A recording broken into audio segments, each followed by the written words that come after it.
Welcome to Rugby AM and myself, Jjb Jones Buchanan, for this, another Jjb Meets, and I'm really excited to have a real special guest, somebody who I hold in the highest reverence, have the most respect for, not least because he played in a similar position to me, though he played it much better than I ever did, but because he's also an outstanding storyteller, narrator and broadcaster as well. It is, of course, our very own Jon Wilkin. Jon, it's great to see you. Talk about pressure. Do you know what I mean? An excellent storyteller. Wow. You've given me some introduction there, Jones. I think you've been very polite about my rugby talents, but it's a nice introduction. No, it's good, mate. Do you know what? It's a bit of an enigma, Jon, because everybody knows who Jon Wilkin is, the rugby player, and the person who's become the personality on TV as well. But I'm sat there asking myself, do I really know Jon Wilkin? Because there is quite a private side to you as well, and when it really stands out is when you've reached some of your milestones, some of your achievements, say for example 500 games when you was at Toronto, and I remember making quite a long testimonial video for you to show my appreciation of what you've done for the game, but then you always sort of, nah, I've done that, I'm not really bothered about numbers, I've got my hand to the plough and I'm pressing forward. Why do you reckon that is? Why do you think it's probably deep rooted, like I'm psychologically disturbed or something. I don't really, I think as human beings, right, we're obsessed with numbers. Yeah. I think numbers are quite dangerous because we set benchmarks and these numbers that are hugely insignificant and relatively meaningless in many senses. For me, that was always strange. You know, if I'd have made 429 games, is that any different than 500? And what we do in life, and we do it when we do the broadcasting, Jonesy, what we do, we use statistics to paint a picture. But a tackle is a number one, but a tackle involves moving parts. It's maybe a million moving things. And I think to celebrate my career in terms of numbers of games was not the way I would like to do it. My celebration of my career was in memories, in feelings, in thoughts, in emotions, in people you meet, and in all of the sort of detail and the action that goes around my career. So. Yeah. This getting a number stitched on your shirt because you've done your job, there's people out there do the job 500 plus times and they don't get rewarded, don't get thanked for it. And it was just doing my job. I did my job for a long time. Yeah, that's fine. But celebrating a round number for me I think it's dangerous, when you attach all your achievements to a number, which is like cold. It's not got any sort of attachment other than it's a stark thing, isn't it? 500, yep. And that's it. True. But my career was 18 years long, 17 years long, and full of like beautiful moments, like sad moments, full of all of that. And that's the stuff I'd celebrate. And I'd celebrate it away from anyone else because it's mine, Okay. It's mine. It's not other people's achievement or it's not other people's career. It's been specifically my career, and I reflect on my career, on my own. I don't like to bring other people into that because, it's mine. Well, we're interested. Well, it's a bit of a contradiction, isn't it, really? Because you're very, very good at extracting the facts and the information out of other people. Yeah. Whether it be a game, it starts and the narrative behind that. So let's jump on the warm side, leave the quantitative side of it and look at the qualitative, because you've retired, and we might touch on it in a little while. It's a shame that you had to retire in the way you did, circumstantial, and it's not fitting for a player of your career and your stature. But since you've retired, Jon, have you had time to reflect on your career and some of the people that have influenced you, some of the journeys that you've been on, the relationships that you've forged, and ultimately some of the great achievements that you've had as well? Yeah, I think I've been in quite a reflective mood for a number of years. It's not something now my career's finished that all of a sudden I start to look back and sort of gather all these experiences and then maybe see what I feel about them. I think looking back, when I started, Jonesy, I was semi-professional. I had no aspiration to be a professional rugby league player. I wanted to go to university. I qualified to study biology at Manchester University. So that was from a very early age, I told my dad what I wanted to do, and I wanted to go to university. I wanted to get a degree. Rugby was just something I did. And I started out that journey, and all along that time, I've always been very thankful for what I've done, and I think that's something that allowed me to constantly reflect on my career rather than get to the end of it and then reflect back. And again, when I look at my career, I spent a large time at St Helens, when I finished there, really my last game for Saints was my last game. Right. And I mean that with all due respect to Toronto Wolfpack. That was a wholly different exercise to what had been the bulk of my career at St Helens. So going to Toronto was one of the best experiences of my life because it gave me a chance to, over the period of 18 months, maybe naturally kind of reflect on my career.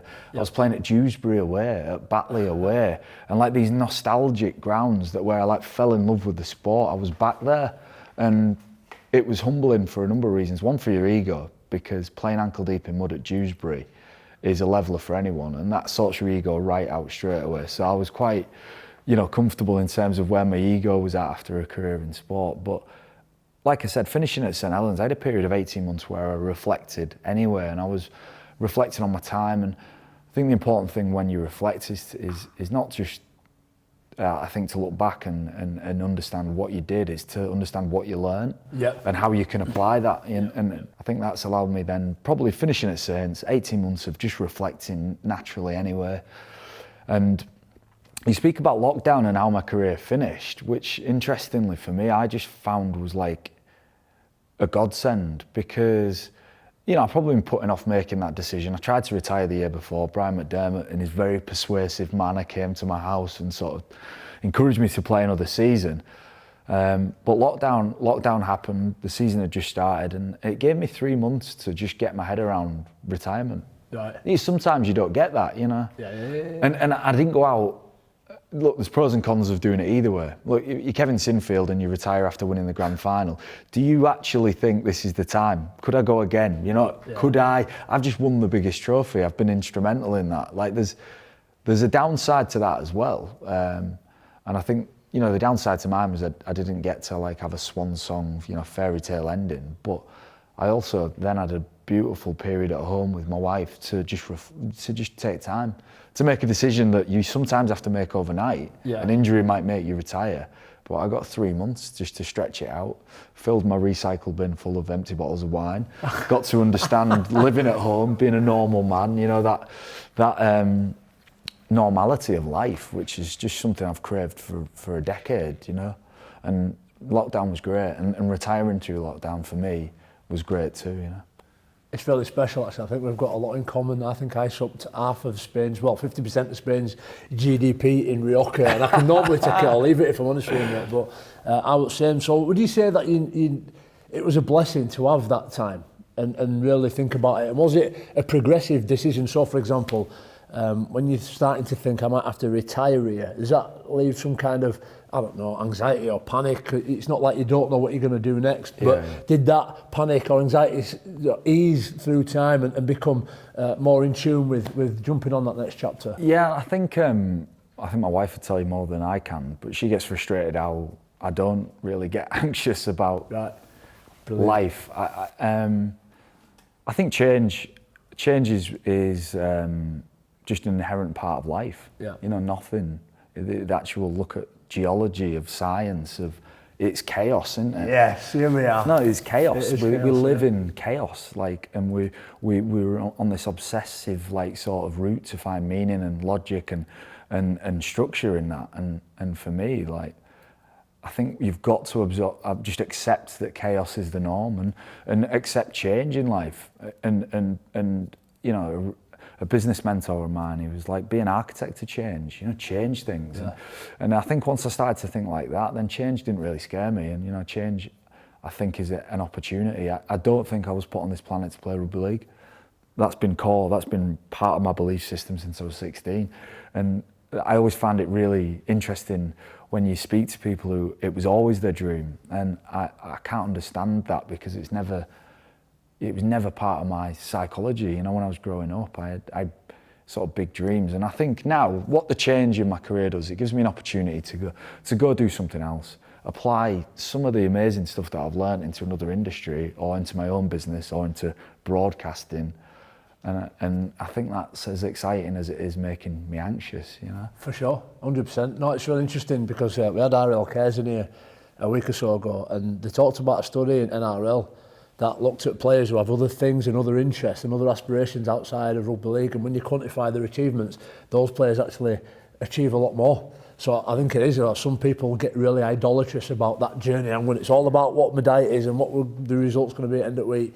But actually it's great to be broad. So then I'll ask you this, John, if it hadn't been rugby league, you talked about going to university. As a young kid, what were your aspirations? Where did you see yourself at sort of 40-year-old, where there's this nexus between youth and legacy and influence? Yeah. Where would you have seen yourself? Well, I was an academic, you know. I love school. You know, school was where I achieved, really. You know, my school career was where I was achieving. Rugby, I didn't really achieve anything throughout school, you know. So for me, you know, if you talk about that positive reinforcement, you know, you do something well, you get told you do it well, and you do it better, and you keep improving. Well, my experience of that was through education, you know. And so my aspiration was to go to university. Now, where that led, I wasn't sure, but I wanted to explore the academic world, to go into, whether it may be into research, even into the corporate world. You know, I wasn't exactly sure where that went, but I knew I wanted to achieve something with my mind, not necessarily my body.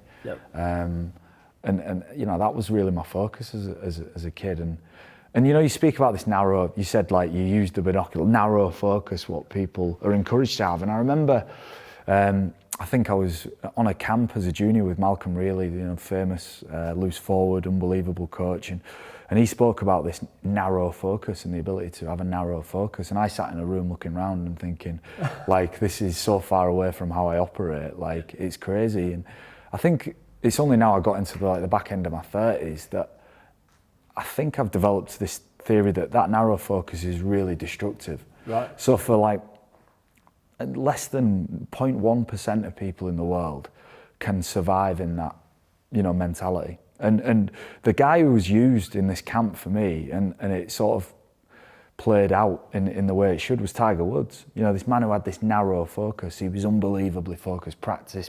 From 5 years old, he's been hitting golf balls. And, you know, I remember he crashed his car into that tree. Yeah. It came out that he'd been an adulterer, that he'd struggled throughout all his life. And this example of that was crumbling, and there was it was not a rounded person we were seeing. And I thought, so we saw the same with Lance Armstrong, you know, a man who had this huge narrow focus, but really things were crumbling around him. I think there's maybe 3 or 4 people in the world of sport who have been able to deal with that. Roger Federer probably, maybe Cristiano Ronaldo, Lionel Messi, you know, Lewis Hamilton, I don't know. Maybe there's only a handful of people. And for everyone else, what's the message? Yep. You completely focus on something. You become that obsessed with it that it's your everything. And then for the 99.9% of people who, you know, it can't be achieved, it can be crushing. And I was like, well, it's not going to work for me, this. You know, it's easier to preach that and not practice it. There's times at which, you know, I was completely obsessed with rugby, I suppose. But I think through time, I've allowed myself to pull out of that, you know, and just, like that said, that narrow focus always scares me, because I see young guys with it, and I just want them to travel, to live, to love, to like see the world and do all of that stuff, rather than just become transfixed with rugby, which is it's just dangerous, as in any obsession in life. Yeah. If you become really obsessed with anything, it can become dangerous, can't it? It certainly can, and I love the idea of chaos. Chaos has always been a part of my life, and some might say it's just straight disorganised. You can see the room we're in right now is a manifestation of my mind. This is a lot. So I take a lot of encouragement from what you're saying. So let me just expand on that then, John. So I would ask you this though: time. It's taken time to get to the age that you're at right now.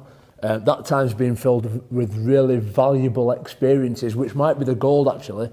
But sometimes I look back and think, you know, on another life path, that time would have been used to get myself on a path that I could still be on. So, in layman's terms, I find myself now as a 40-year-old who's been a professional sportsman for 22 years. Now I've almost got to start again. Yeah. So, whilst you have got a great wealth of experience and knowledge, how do you translate that and put that into that box that's going to help you become the vehicle in that next journey? And do you feel like, wow, I'm 40 and I've almost got to start again? Yeah, no, I think it's been really interesting, because my wife was an Olympic athlete, so she did 3 Olympic Games. She went to Beijing, to London, to Rio, and she recently retired. And again, just helping me in my understanding, I watched her go through retirement. And Fran was the most dedicated, most narrow-focused person that you would ever meet. And again, feeding into my consciousness was how maybe that unfolded for her. You know how tricky her retirement was. Yeah. And I think then for myself, have I got to the stage now where I'm 37, 38 and think I've got to start again? I think the answer's no, but that depends if you want to step into a career that requires progression and starting from the bottom. True. And that's like, I think you could look at your life and say it could have gone anywhere. One of my biggest frustrations in rugby league is when things are tough, what we say to each other is, you could be digging holes for a living. Yeah. And I was like, is that what rugby league players amount to? Yeah. It's either rugby or digging a hole. Well, how's about we go and be like astrophysicists? How about we go and take over the legal world? How's about we become like experts in other fields? How about we apply all the dexterous people skills that we've got into the military? So don't just patronise me and say, well, you could be digging holes for a living. Because the message to that, to younger people is, well, that's all you're good for. Wow, you can dig holes or you can play rugby. Like, are we serious? Is that where we're at? That's what we're telling our younger players. Like, I just think forget it. Like, blow the lid off it. Like, let lads go to uni and play. Let them just follow the dreams elsewhere. And then you can have two strands of your life going along side by side. Yeah, and it's not a bad thing. That's brilliant. When people get distracted in life and people in a performance environment want to go, you're doing a bit too much of that. Jonesy, you're doing a bit too much of this, your TV and radio, and you're doing a bit too much of your coffee business, John, and all this. I think, come on. Like, is that, like, we've moved on here. Yeah. We've got to move things on. And rugby union have been doing it. You know, the lads are well educated in the main and have got little businesses on the side. And I think through our rhetoric and the language and the narrative that we use, suppress our younger people. Right. Say, well, what are you going to do? Dig holes? Go be a builder? We're better than that. And there's a lot of kids who are way better than that who play rugby league, and let them explore where they could go. I don't do this often, but if you type Jon Wilkin into Google, Fran comes up first. But do you know when it comes underneath? It says people also search for. That's my life, Jonesy, unfortunately, yeah. Fran comes up, and then it's Paul Wellens, and then Mark Flanagan, who you're into business with. We'll talk about that in a minute, so that's understandable. And then Sean Long. Sean Long's a cult hero, and he's like an iconic piece of rugby league gold. And then it's me. Right? I don't know why people are searching for me after you, and I don't know whether that's a stain on your reputation or a big gold star on mine. Yeah, probably both. But then I type James Jones Buchanan in, and it comes up with people also search for Kevin Sinfield, Rob Burrow, Danny Maguire, Keith Senior, and then Jon Wilkin. I'm thinking, what's the link here? But I know we're obviously very similar-minded, though probably fell off the tree and had completely different experiences. But I will say a big part of my journey has been trying to showcase the personalities within rugby league, because I see the gold in people and the diversities and the potential as well. But I wanted to ask you, what was your passion behind getting on the TV and working so hard at what you've become very good at? Well, I can talk like that. One of my key sort of skills as a player was my communication skills. Like, it's what led me to be captain at Saints. It was not I don't think it was my actions on the field. Like, I think there'd be a lot of people who say it wasn't that. You know, my ability to connect people through language, through the ability to articulate a point quickly, which is, you know, in a dressing room, just being able to very clear with clarity say what you want and why you want it is like something that I developed over time, and I think that was built on that skill set. And then that naturally leads itself to being a broadcaster, doesn't it? And to getting involved in television and radio, because I can maybe summarise 3 or 4 strands into words, and then that makes you being able to create a narrative that tells stories that, like you said about me being a storyteller, I mean, that's all just language, right? So your organisation of your words in your head, and I've always been quite creative, so I can organise words in my head quite quickly, and that's what led me to be on the TV, and that's what fed the appetite to be on the TV, and it's that positive reinforcement again. You do it, somebody says you're good at it, so you do more of it. It's why you're sat here now, and why we sit in the studio at BBC occasionally, isn't it? Because people tell you you're good at it, so I like this, I'll do more of it. Still get a fair bit of anxiety. Unlike you, mate, I'm not impervious to a little bit of nerves, but I'm not competitive, by the way. It's not like I'm watching John and listening to what he's saying. He said something about Tumavave last week. He said his fingerprints, he had his fingerprints all over it, and I loved it. How do you create that? What sort of semantics are going on in your brain? Yeah. Do you read a lot? John? I do. I used to write a lot when I was a kid. I mean, I read the news and I listen a lot to audiobooks. I don't read physical books. I don't do that anymore. I mean, I used to when I was a younger man, but like I listen to a lot of things now. So there's certain things that, you know, you listen and read certain things and you're just extracting like nuggets from everything, aren't you? And, you know, in an age now where there is more information out there than there's ever been, is there any excuse to not be well up on things? Do you know, if you want to learn about leadership and management, if you want to learn how to cook steak tartare, if you want to learn, you know, how to fix an engine on a Ford Capri, if you want anything, is there. Yeah. Like, you know, we're not 1,000 years ago where a scribe would have to like repetitively copy a book for then you to get hold of it to read or whatever. All of that information is out there, and with the proliferation of information, like for somebody who likes knowledge, it's just gold for me. You know, you can pluck it all, pass it off as your own. I've probably heard somebody on the radio say his fingerprints were all over that. I've regurgitated it. You've gone, that's really smart from John, but really it's just come out of here somewhere and out of my mouth, you know. And that's, you know, that's in a modern age with all that information, you know, you've got to make the most of it. Yeah, I like a play on words. I read a book actually that talked about the modern age in a way that you are there. And it was saying basically, it was on about selling information, selling ideas and selling cars. It talked about the used car salesman from the 80s. You can't do that anymore because people understand cars. You can't pull the proverbial wool over people's eyes because all information is there. It's really interesting. So when you sort of come to the back end of your career then, did you sort of take some comfort that there'd be something there for you? And I'll ask you about Pot Kettle Black, your coffee shop there, which I think you've got several now. How many of them have you got now? Well, just because of COVID, we've just shut them. Really? No, we've got one. We've got the main one open, and we've got a bakery, and we opened one in Manchester Airport and another one in Manchester. So we'll have 4 by this March next year. And that's from Matt Flanagan. So when that first happened, was that something like, we've got a bit of time, let's set this up, or was it always a bit of an eternal vision for you?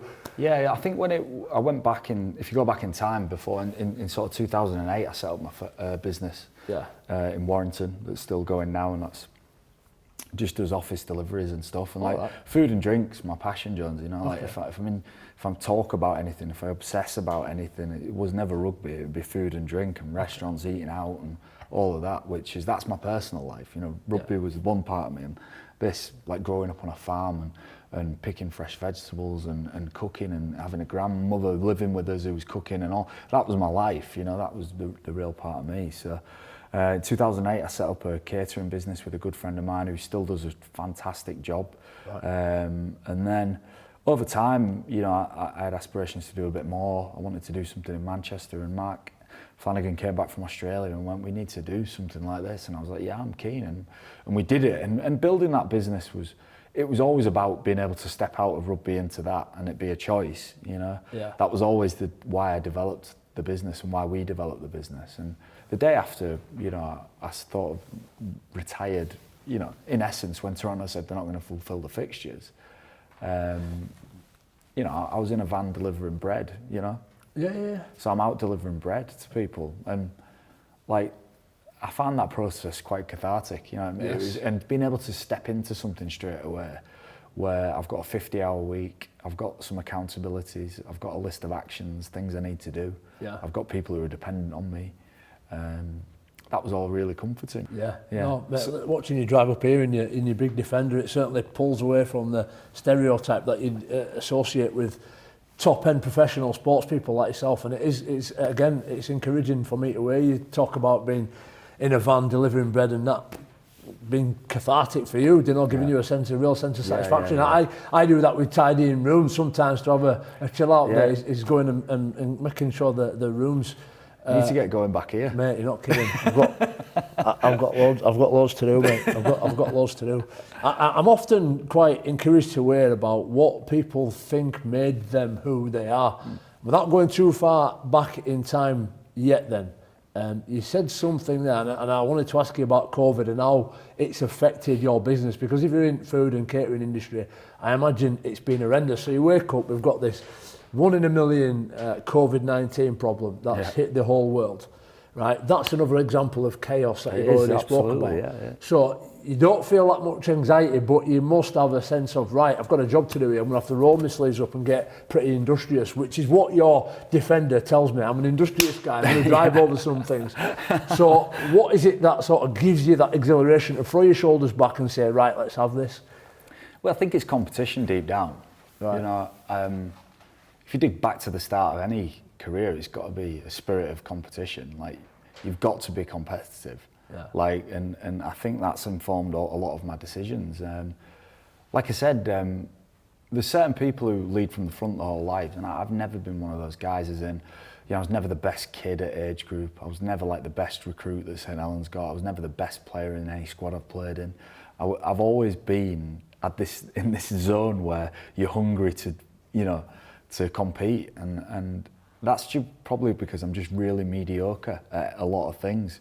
Like, I'm just very average at a lot of things, and that makes me, it inherently made me hungry. And I think if you speak to Paul Wellens, who's, you know, probably, you know, my best mate who I've played with, if you asked him to describe me as a player, it'd be overly competitive, you know, and that's why, you know, I look back and I was on the field sometimes, and I you know, I conceded too many penalties throughout my career, but all of that is born out of the spirit of my, you know, I'm competitive deep down, you know. And COVID, like, when it happened for the restaurant, like, there's two choices. Like, there's get on and make decisions and be decisive and move on, or there's sit and sulk and worry. And I'm like, that's not productive, you know, in a rugby career or a business career. And I think what sport did teach me is no one will ever be crueler to me than I have been to myself.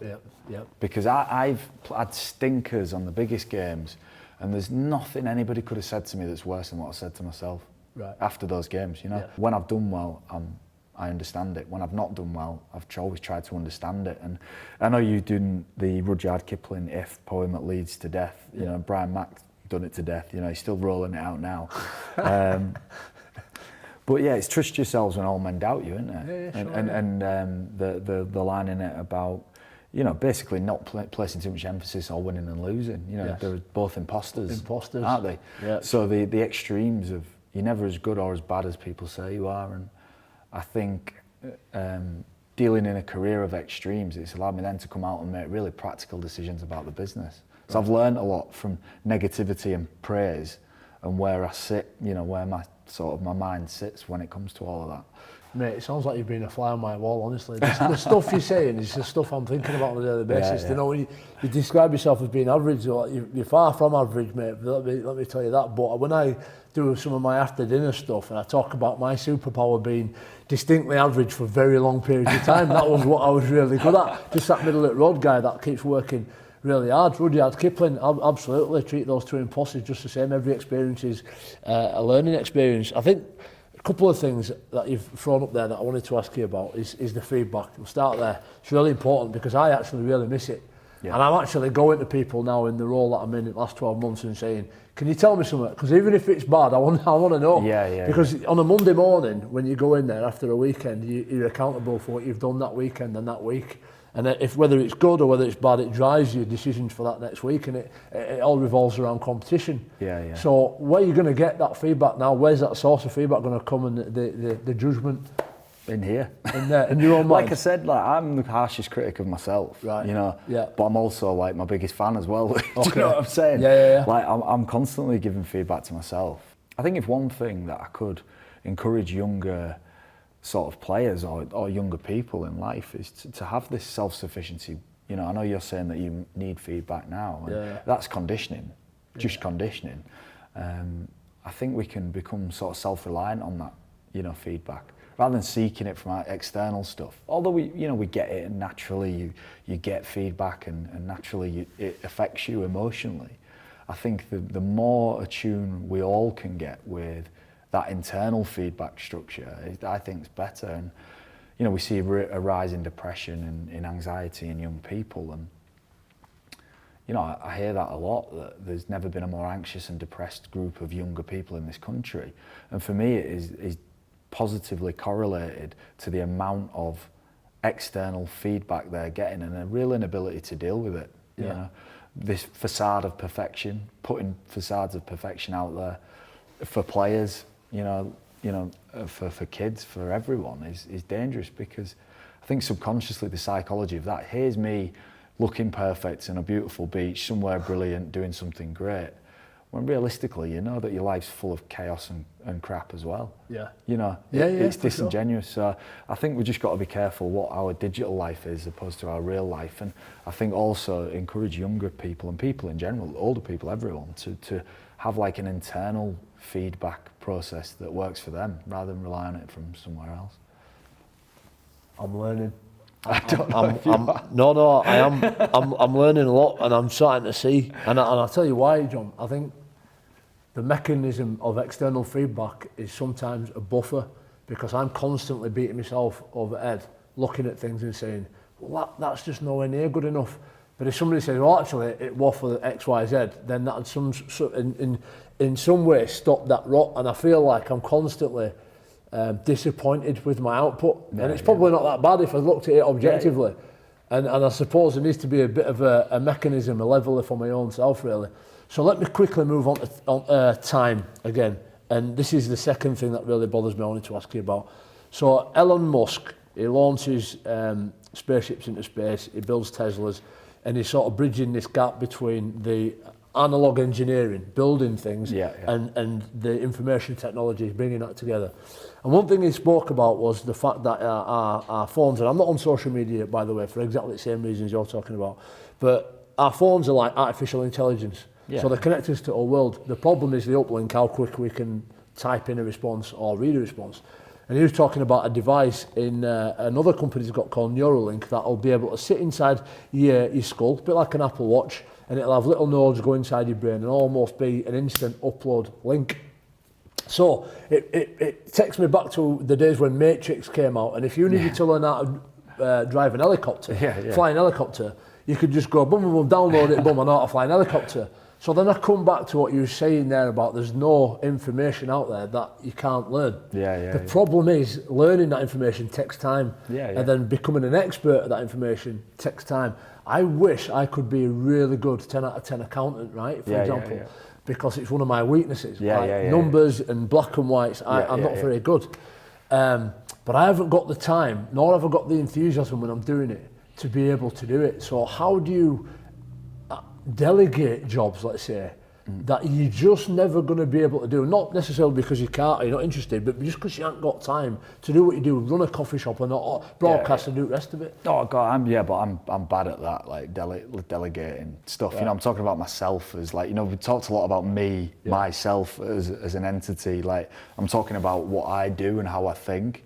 Like the people's perception around me would be wholly different. Like you speak to my business partner, who'd probably say I was flighty, bad at delegating, that I'm, you know, like I'm creative and spontaneous, but I'm not good at executing stuff and all that. You know, you said about I'm quite private in some, and that you don't really know me. That's because I think I'm sort of created this self-sufficiency where I am independent of things, and I'm, you know, I'm bad at doing things that I don't really want to do, you know. And I've created, I suppose in some ways I'm a control freak, Jonesy, in that respect, because I'll just make sure I can control what I can. I won't delegate too much. And although I've got things controlled myself, I don't really communicate that an awful lot, which is ironic because, you know, I said communication was one of my skills. But I think people's perception of me would be in stark contrast to how I see the world, you know. And I do see the world differently to people. Like, I understand that, but everyone sees it differently. But I think the people around me, you'd have to ask them about how I am with running a coffee shop and delegating. I made some big mistakes, and then, like you said, you make mistakes and you learn. So I've always found just doing things is a great way. And like you said, I suppose what you're saying about learning something is you've got to do it to learn it. And you've got to be where the work is to understand the work. For sure. So I think if you can plug something in your brain and you can learn how to be an accountant, you know, that's cool, but would you ever understand it? You know, going out there making mistakes. Who's whose accountancy brain are you absorbing if it's not yours? Like, what is that information? It can't, it has to be more than just information in your head. It's got to be lived experience. No, it's a great point. It's a great point. We'll put answers on a postcard. We'll send the question to Elon Musk and maybe he can answer some of that for us. It's a great question. Whose accountancy brain are we assimilating into our own?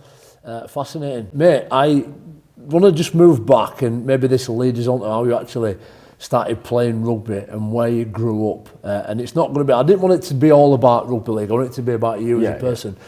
But I watched a Joe Rogan podcast recently, and it had David Blaine on it, right? And I'm thinking, this might be interesting. David Blaine's he thinks out of the box, very abstract in what he does. And he talked about when he was a child, and Joe Rogan says to him, well, what was it that got you into magic? What was the spark that lit that fire?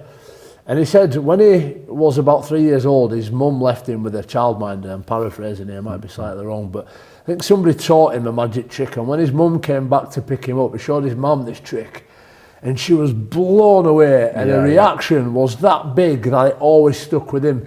And it's a little bit like you're saying now, when somebody tells you that you're good at something, you go keep going back. He wanted to keep getting that reaction out of his mum and getting bigger and better card tricks until he ended up wanting to sleep in ice boxes and all kinds of crazy stuff. So what was the spark in Jon Wilkin's life that created this industrious, competitive thinker? Yeah, well, I think it is that. It's exactly what you're saying, positive reinforcement. And like I said, I think my ambition at school was to be an academic because I was achieving at school. You know, I was straight A's at GCSE and all that, and I was predicted to go and be a high achiever. And, you know, I think when I was doing my A-levels, was speaking of me going to like maybe Oxford or Cambridge or you know what I'm saying? That was my, like that is what I aspired to be. But it was probably when that first day, you know, you go to school and you do well, you bring something home. My parents are incredible parents, were like, that's amazing, well done, you know. I don't think they're either naturally academic people, but I was always encouraged to learn and to do well at school. So that started that process of pats on the back, do it better, keep doing it, do it more.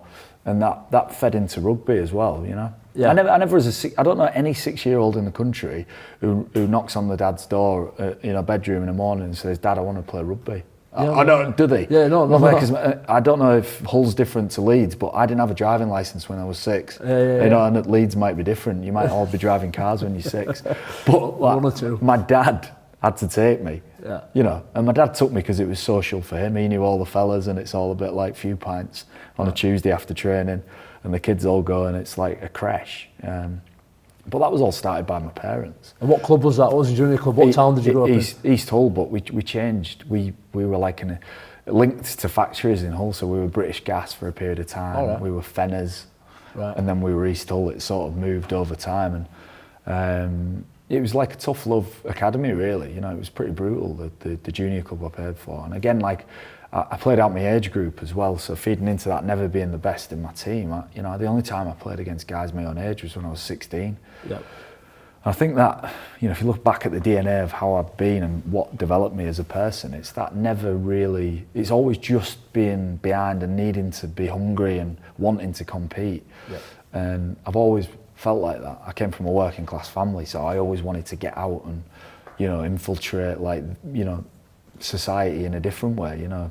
And I'm obsessed about like the social structure of life, you know, the working class and the upper class and whatnot, and the migration between and all of that. And I think, you know, as a kid, I wanted to like break out and go and achieve something and like, you know, do something big with my life. And there's a lot of talk at the minute about race and equality and diversity in particular. I think class is under talked about issue for me. I think it's actually the biggest one, but it rarely gets talked about. Have you heard about Jordan Peterson's Lobster? Have you heard about the Lobster, the hierarchy? Yeah, I've heard about it, but I've not read it. You love it when you're talking about that sort of social structure.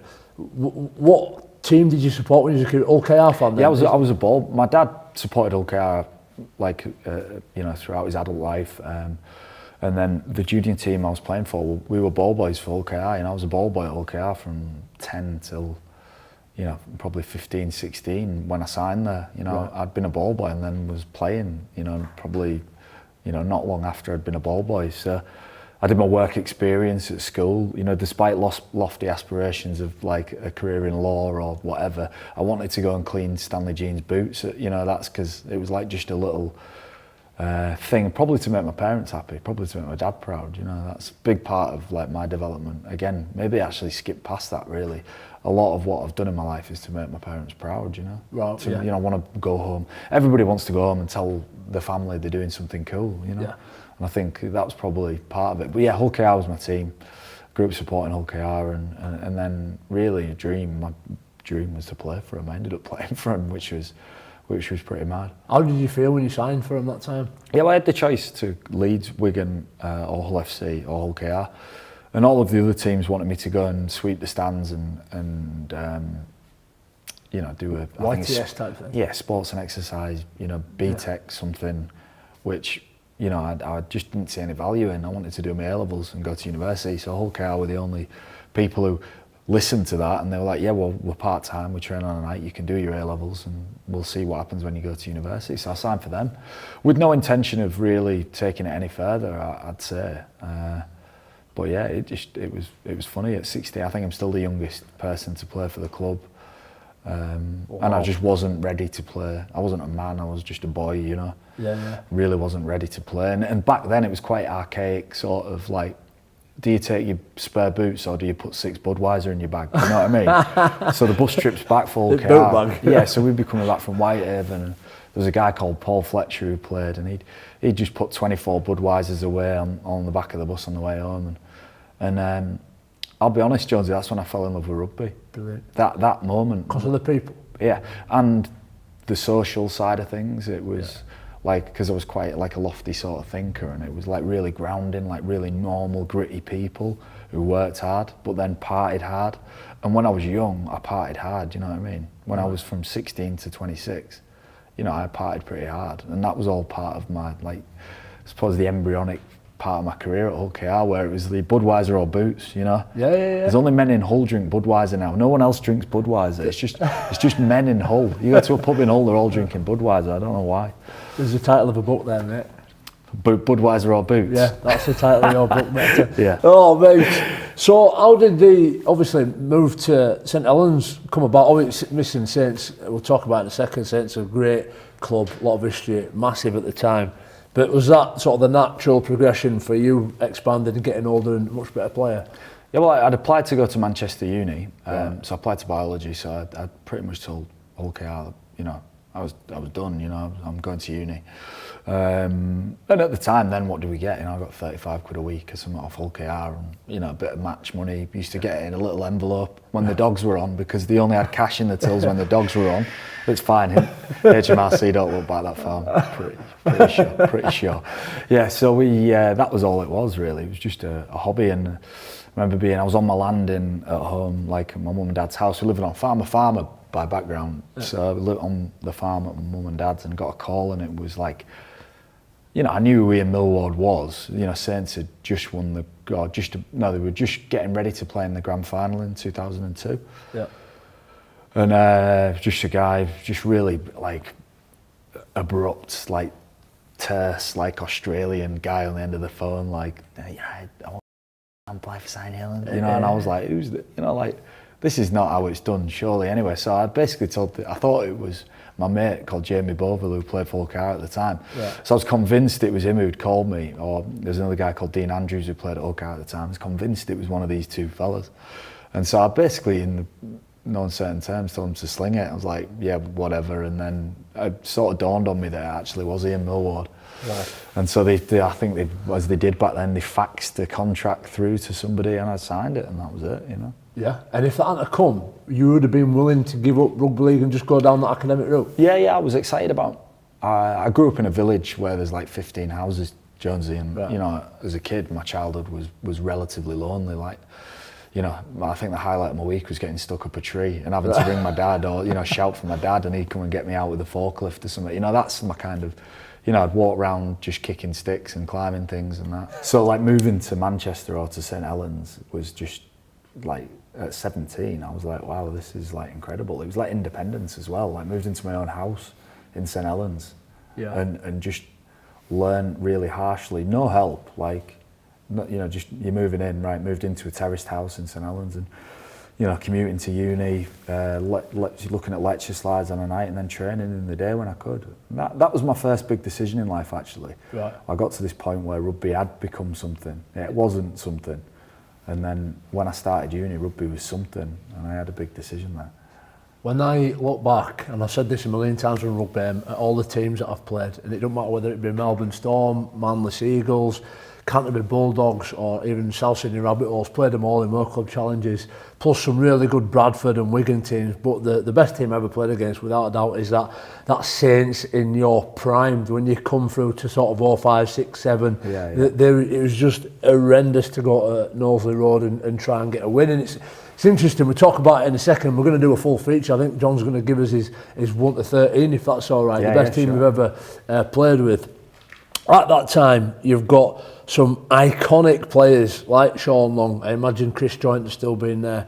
You've got Paul Sculthorpe, and then this whole host of young players like Stankovic, Yonkers, Edmondson, Bennett, all sort of coming through. Even Roby and James Graham, I imagine, at that end, and yourself. You've got this real young, enthusiastic, talented group with some amazing potential. What was the culture and the environment like there at Knowsley Road at that time? Oh, it's strange, isn't it? Because when I walked into a dressing room, and the person who I was most starstruck by was Paul Newlove. Right. So I sat next to Paul Newlove, and I had to sit next to Paul Newlove. And for those who know Newy, you would know that he's not the most talkative fella. You know, he's the archetypal sort of tight-ass Yorkshireman. You know what I mean? He didn't say anything.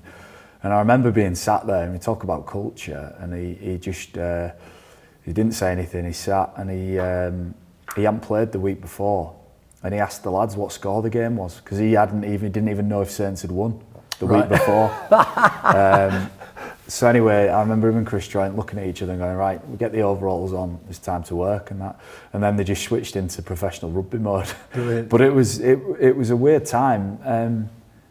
I think actually, you know, when I look back, like when that period where we were great, we lost in the grand final to you guys a number of times, and I think afterwards, you know, through sort of rounding my learning and understanding, I actually looked back at that time and thought our culture was awful. Really? Yeah, it was like what says like a star culture where we had like big egos, 5 or 6 massive egos, and it was conflict. It was like, it was aggressive, it was fun, it was social. And we always looked at you guys as like this squeaky clean bunch of like do-gooders. Do you know what I mean? That was our perception of Leeds. Yeah. And at the time, you know, you can't help but get drawn into this, like, it was almost like we were like the 83 Raiders and you were like a squeaky clean franchise.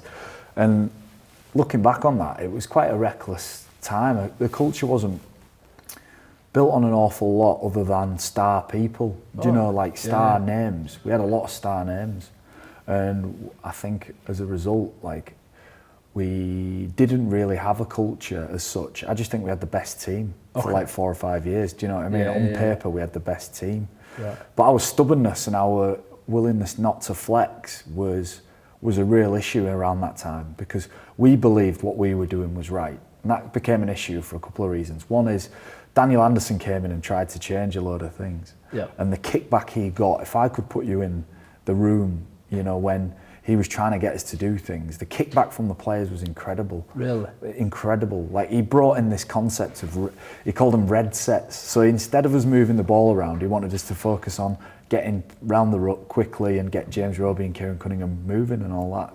Like, pretty much how everyone does it now. I remember just conversations, the lads were like, we're not doing it. Right. We're not doing it. You know, we just didn't do it in games. We'd lost, I think it was the start of 2007, we lost like 3 or 4 games, and then Daniel went, fair enough, we won't do it. Just pulled it back. Yeah, and that was dangerous, because almost I felt like there was a period where the lads were more influential than the club. The egos and the characters were bigger than the club. Yep. But it's only like, you only look back at that in time. It's not at the time you're in it and you're thinking, like, this is wrong. At the time it was right, you know. Yeah. And the difficult challenge we've got, Jonesy, is we spend an extended period in one organisation, and you kind of start to think that's the way everything should be done. And around that time, you talk about culture, I don't think we had one. That's fascinating. Yeah, I don't think there was one. I think it was just literally one based on performance, and loads of competitive, really skillful people. What we did actually, which is probably I've underplayed there, is the social side of things. Okay. Like we were close socially. Right. And I'll give you an example. Daniel Anderson was acutely aware that on a Friday night, after a Friday night game, we'd go on the drink. Right. And then we'd meet up at lunchtime on a Saturday and we'd go on the drink. And then we'd meet up on the Sunday at lunchtime and we'd go on the drink. And Monday mornings at training were a shambles. You know, there's like red eyes everywhere. And Daniel, in all his wisdom, said, right, nah, this is stopping. He said, I'm bringing you all in on Sunday. So this is the time we're winning everything, Jones. Winning Challenge Cups, Grand Finals and all this. And all the time in the background was this reckless like behaviour going on. And it was great fun, you know what I mean? It was amazing fun. But anyway, Daniel said, I'm going to get you in at 6 o'clock on a Sunday. And again, just to show like maybe the power of the players at that time. He'd say 6 o'clock, we had to do a 10-kilometre row, which was 38 minutes on the rowing machine, and then we were done. And he was designed that so we couldn't go out for a drink on a Sunday, but you know, in the stubbornness, the lads brought the jeans, and there's a pub round the corner, and by 8 o'clock on Sunday, everyone, full squad was in the pub. So, like, it's interesting you talk about culture, but maybe our culture was built around enjoying each other's company socially. You know, maybe that was our thing. Yes, yeah. Not about performance, or not about excellence, or not about pushing standards, or there was a common phrase around at the time in the pub when we were having a drink, and it was, we're the champions, let them catch us. Right, like it, yeah. Which was said in jest, but the essence of that actually was like a resistance to move on, and the game moves on. Yeah. And it spent, you know, probably cost Saints a few years of their development in just not really moving things on. Succession, yeah, because there was a long period, wasn't there? When I remember seeing you doing an interview after a game at Cass, where Cass had put some big numbers on you, and you could see that pain, obviously having been there, and you know, we've been through it at Leeds in recent years as well. But that congruence, I guess, that gel, that synchronicity between players is really important, but we're not always saying that it has to be this sort of gold standard immaculate nature. But I would ask you then, John, how did you reconcile that with your own self-discipline and your own self-criticism, knowing that you're in this environment, or did you not have anything through which to measure it against? Well, yeah, I don't know. One thing I used to do, I was aware that we partied hard. You know, I was not lost on me. I didn't know what other clubs were doing. You know, I didn't know this was my. You know, I come from OKR, like, which was a drinking culture, to St Helens, which was a drinking culture, and I was like, well, it's just like for like, just with better people, better players. You know, that's sort of my take on it. But I'll look back to maybe when I was a younger player, and just when I was maybe starting. You know, St Helens were interested in me. And I got picked up by St Helens, and when I got there, then I had this mindset of like, just give them no reason not to pick you. Don't give them a reason not to pick you. Yeah. Just don't do anything why they just go, right, we're not picking him. Yeah. You know, just be on time, right? What could I control? I could be fit, right? So like, I made myself as fit as I could be. You know, I was always in the top few at Saints fitness-wise, aerobically. Yeah. And that was my career. I just went, I'll just control these things as much as I can. And the rest of it, the learning of the game, takes time. And I learned as I went along, and I changed and I adapted. And I think my ability to adapt was ultimately the reason why I'd sort of stayed around there so long. But our culture at the start was, you know, Sean Long, Paul Sculthorpe, Kieran Cunningham, Paul Wellens, Chris Joynt, Paul Newlove. You know, that's your team. Wow. Tommy Martin was still around. Yes. You know, and that Darren Albert was killing it, Willie Talau, Francis Melly, like, so it was a really daunting, you know, environment to walk into, but it taught me to be confident. It taught me to stand my ground. And looking back, you know, those guys were just world-class players. Yes. You know, you've got to give them the respect for that. Paul Sculthorpe maybe changed the way loose forwards play the game. Kieran Cunningham changed the way that hookers play the game, not just in this country, I'm talking in the world. Yes. You know, Paul Wellens shouldn't have been a good rugby player. The game existed between his ears, which were pretty big. They existed between his ears, and he wasn't a physical fullback. He was slow, he was probably a bit overweight from too much Guinness, but he knew the game, and like all of these guys were world class, you know. And that's where the strength of our culture was. It was in the stars. It wasn't in this common thread that unites people and we're all driving in the same direction. We had people driving in separate directions at all times in games, going off plan, and it was almost a renegade sort of time where everyone had an opinion, everybody vocalised it. We disagreed on the field more than anyone. Really? Argued in scrums, swore at each other, drank lots, laughed a lot, and that was maybe the culture throughout that period, and that all changed. Yeah.